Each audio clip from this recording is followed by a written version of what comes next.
Hello, welcome to your weekly episode of Offside and Untapped with me, Tricky. If Carlsberg did football chat hosts, they definitely wouldn't look like this. Just remind you the reason that I am here. I'm here to predict all of the Premier League scores for the season. And whilst I'm doing that, every week I will choose a new alcoholic beverage, preferably cold. The choice this week is STAROPRAMEN. Apparent here, but this is the bottle it's come from.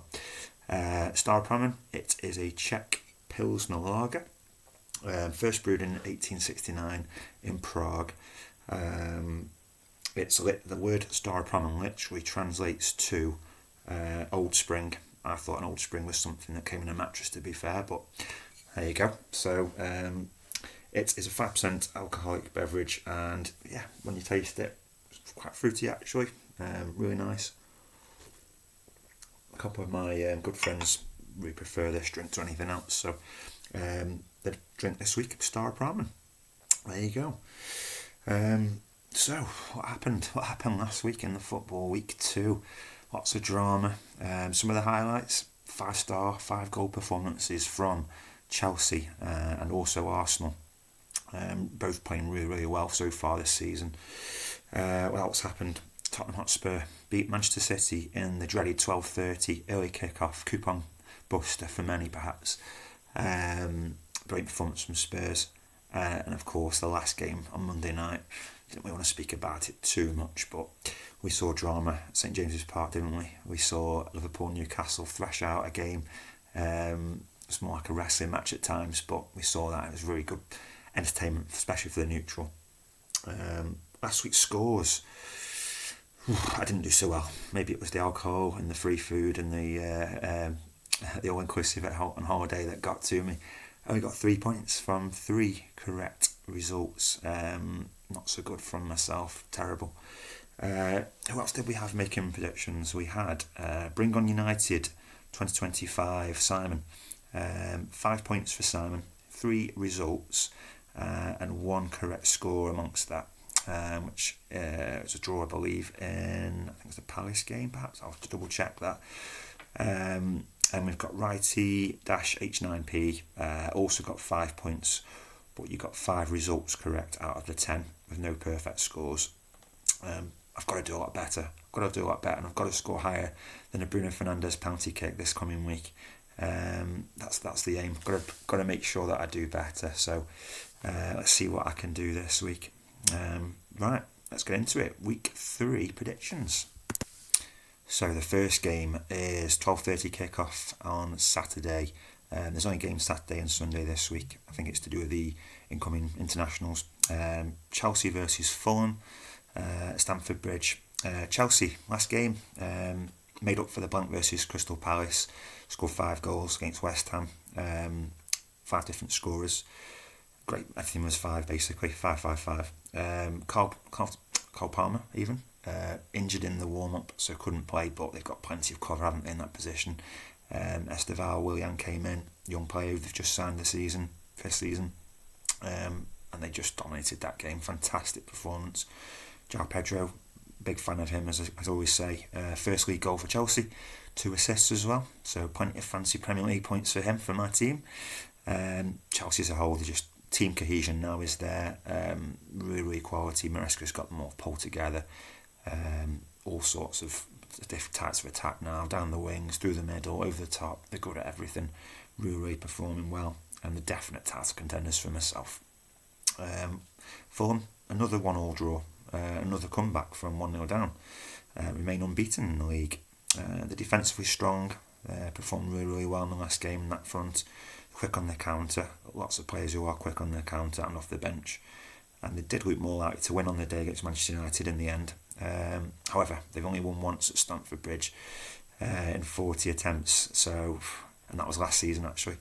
I feel like Chelsea are going to edge this one. It's an intriguing game, but I'm going to go for Chelsea to win 2-1. Next up, Manchester United versus Burnley, 3 o'clock kickoff on Saturday afternoon. Manchester United winless in the first 2 games. Draw at Fulham, as I just mentioned before.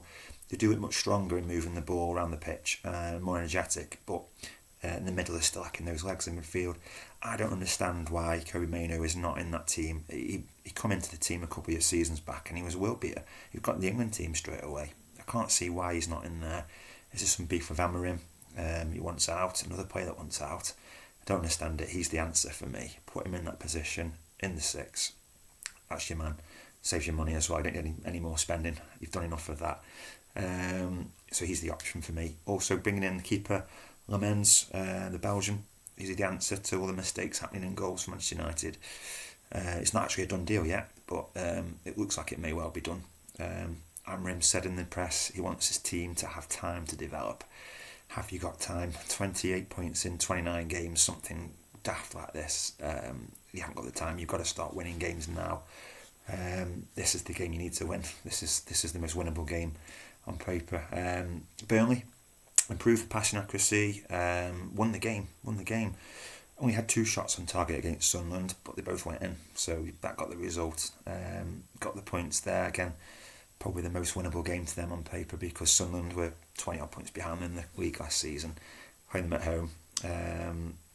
And goals will be a big issue for Burnley this season in general.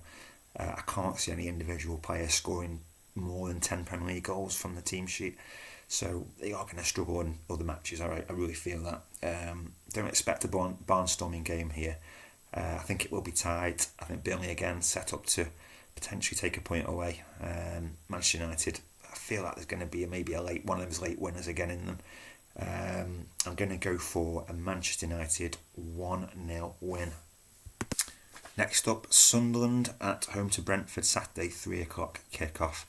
What was I thinking back in Sunderland to win at Burnley? Crazy, I must be mad.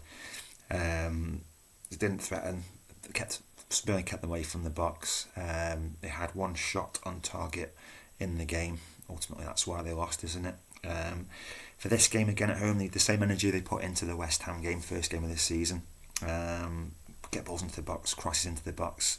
Seem to be good at doing that in that first game. Can they do it again? Work against Brentford. Brentford signed Ouattara, instant impact. Goal on his debut in the league. £42.5 million signing from Bournemouth, and he's a like for like Mbeumo replacement, really, isn't he? Quality. They're also looking into signing Max Bayer from Dortmund.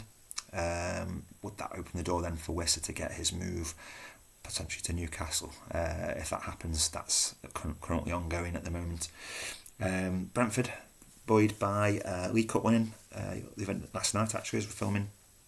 That'll hopefully keep their momentum going. Tough one to call this, so I tend to go for draws when that's the case. I'm going to go for Sunderland 1, Brentford 1. Next up is Tottenham versus Bournemouth. Again, Saturday, 3 o'clock kickoff. Tottenham, they're great to watch still, but in a much, much more measured way. Thomas Frank's got them playing in a different manner, not so gung-ho. Beat Manchester City away at the Etihad again, 3rd time in 5 seasons. So they're a little bit of a kick in the side to Manchester City, aren't they? Tottenham at their ground. I loved it. And there's a moment in the game where Tottenham score and Thomas Frank's looking at I think it's an iPad or a notebook of some kind, and the goal goes in, and he starts to celebrate, and then he goes, "Oh no, calm." Love that. It's comedy. The players that in the team up front, Johnson, Kudos, Richarlison, they've gelled really quickly. Kudos I'm really surprised by because I didn't really think he was worth the price they paid, but it started really well first 2 games. Richarlison's come back in as a centre forward, looks really, really good, and very good combination plays at pace as well. And Tottenham are definitely up for a Champions League place and in that running at the way they're going at the moment, looking really good.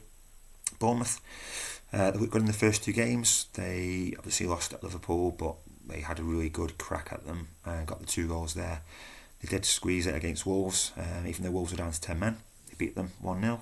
Mix up the passing, play long passing, short passing, they mix it up really well, good at ball retention, 86% passing accuracy against Wolves, and 114 successful final ball passes, so you're always going to create chances, you just need someone to put them away. We've got Kluivert back in, missed the first game, he's back in the team. And this is two fabulous attacking teams. I just think there's going to be goals going in on left, right and centre. I really do. I'm going to go for a bit of an outrageous one here. I'm going to go for a 7-goal thriller. I'm going to go for Tottenham to edge this one, 4-3. Hope it's a really good pull this one off. That'd be amazing, wouldn't it? 4-3 to Tottenham. Another 3 o'clock kickoff on Saturday is Wolves versus Everton. Wolves still pointless start of the season. One of my tips to go down. A couple of tough games, pointless at present. No goals either, so struggling a little bit on that front. They need to find a style of play that suits them. I can't really work out when they're approaching the play what they're trying to actually do, whether they're trying to go direct, play down the wings. I just don't see any style of play. So I don't know what the coaching is going on there at the moment. I just don't know what the idea is there. It's not obvious. Strandal Larsen, brilliant striker, currently subject to bids from Newcastle. He's a really good player. Only just signed on a permanent from for £23.5 million, I think it was. It was on loan last season. £50 million, £55 million as well, rejected from Newcastle. I think they need to keep hold of him, but as the manager said, money talks. So every player has the price.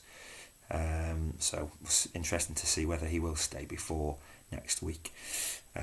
Everton, fantastic first game at home for them at the Hill Dickinson Stadium. Atmosphere is fantastic there, wasn't it? And so loud with the VAR, the microphone and the music was everything. It was really loud, really good atmosphere. Last goal, and Ndiaye at Goodison Park, and he got the first goal in the new stadium as well. A little bit selfish. Let someone else get the headlines for once. But they got the win. They got the win 2-0 against Brighton. 2 assists for Jack Grealish. Again, I said earlier in another video, great move for him, and he really needs to go hard this season if he wants to get in the World Cup. 2 good assists for him. Hopefully that'll help him kick on now. Really like him. Wolves are desperate for a point and a goal, and I'm going to go for maybe a little bit of a soft thing for Wolves here, but just to try and get them a point. But I'm going to go for 1-1 in this game, Wolves versus Everton. Next up, we've got the tea time kickoff, 5:30 Saturday. It's Leeds United at home to the Mighty Mags, Newcastle United. Leeds hammered by Arsenal in week 2, 5-0. Never looked like getting into the game, never looked threatening. And then they followed that up with a League Cup defeat to Sheffield Wednesday's kids, under 20s team pretty much, on penalties. So pressure is on Daniel Farke. It was on before, but even more so now. This is a massive game. All home games are going to be massive for him and for the club, for Leeds, for their survival. However, good news for Leeds fans. You've only lost once in the last 6 Premier League matches versus Newcastle United. The last one being at home in January 2022. Record was 3 draws, 2 wins and the 1 loss in the last 6 games. So you've got a little bit of something over Newcastle there. Newcastle on the flip side, heartbreak, 99th minute, loss. The young kid, Rio as they call him.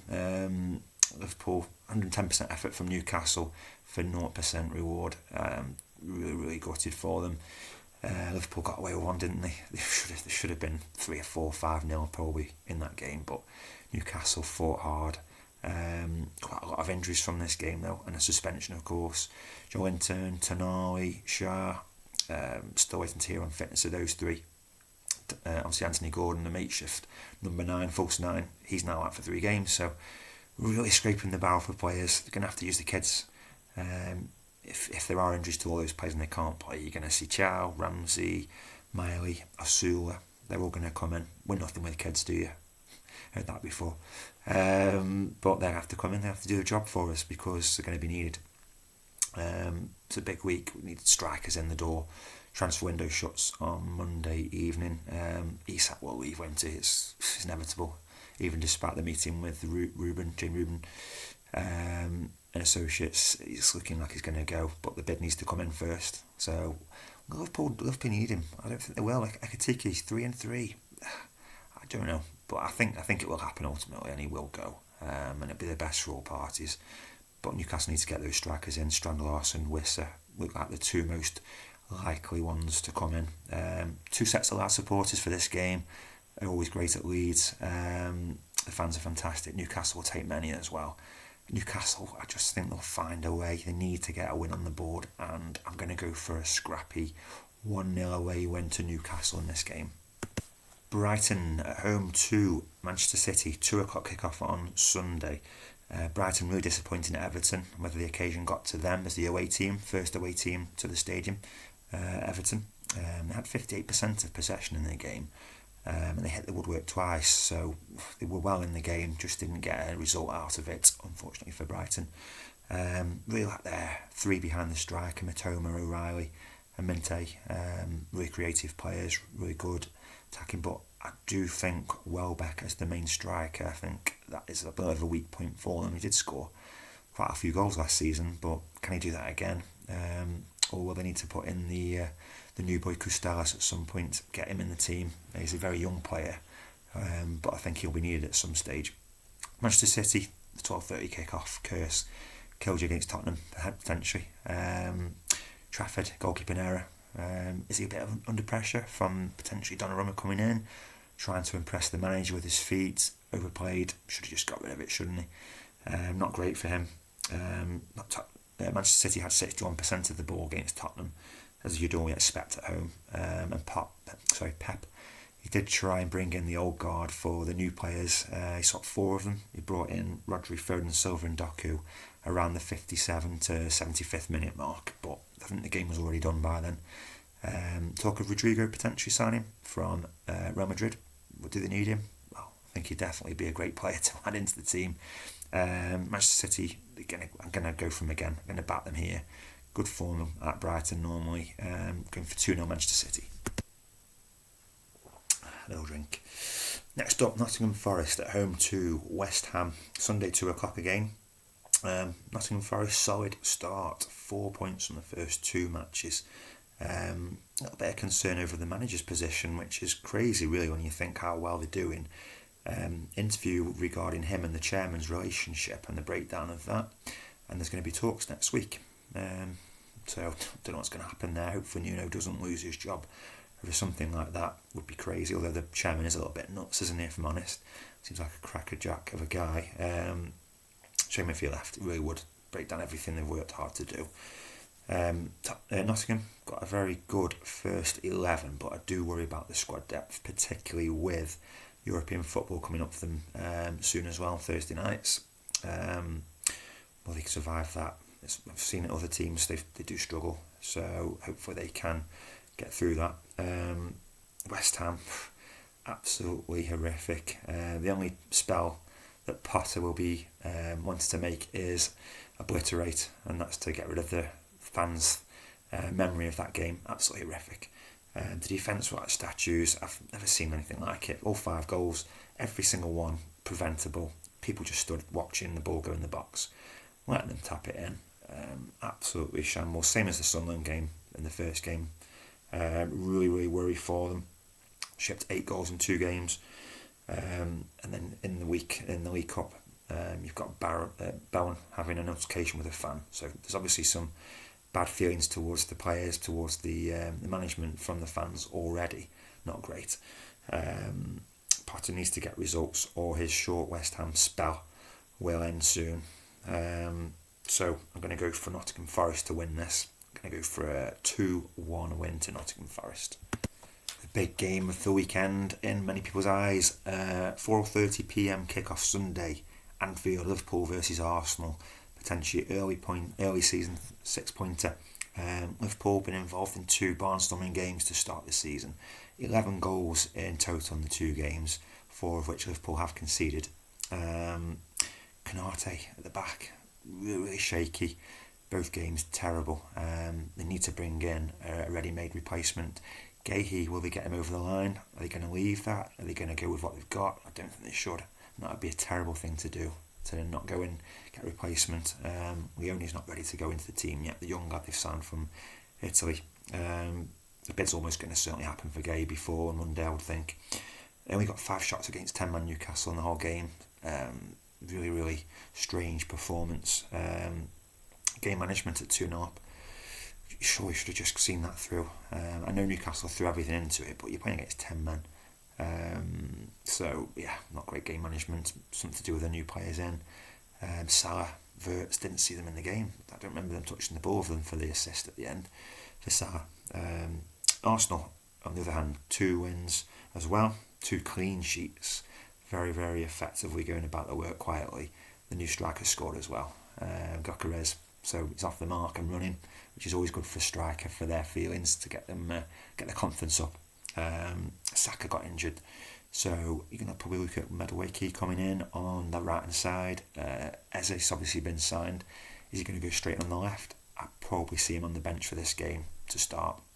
The last 4 Anfield fixtures between these 2 teams have all been draws, so to bet against the draw again would be a brave, but I'm going to do that. I'm going to go for Arsenal to outgun Liverpool, just based on Liverpool's defensive displays in the first 2 games. I think that Arsenal have enough, and they're going to win a massive game, 2-1.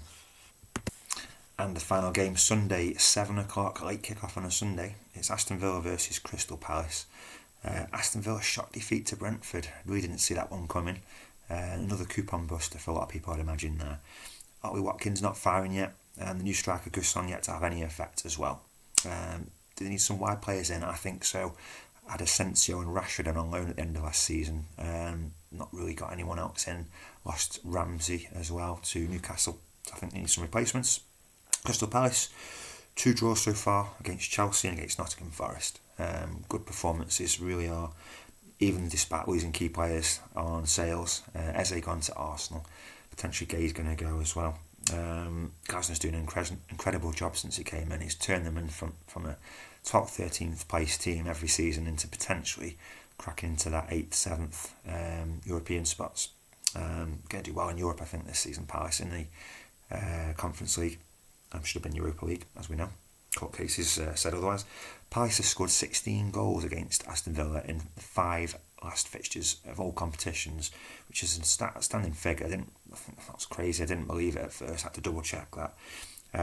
Hard one to call this game. I really struggle with this game to predict, but I'm going to go with a slightly better form. And I'm going to go for an away win, which is very rare last season at Villa Park. I'm going to go for Palace to win, 2-1. So that's it for the predictions. But as you know, we have a Tricky's treble every week, a little bet, threefold, with half of any of the winnings going to Dementia UK. First 2 weeks yet to put anything in the pot. Very close on both, and it was Manchester United that cost me in this week's just gone. We're 1-0 up, missed a penalty, Fulham obviously equalise, bets off. So got Bournemouth right against Wolves, got Arsenal against Leeds, but Manchester United drew with Fulham, bets off. This week I'm going to back Man United again, which brave, but I'm going to back them to beat Burnley at home. They should do. If they don't win that, then there's big problems, really big problems for Manchester United coming. Nottingham Forest to beat West Ham, and Manchester City to win at Brighton.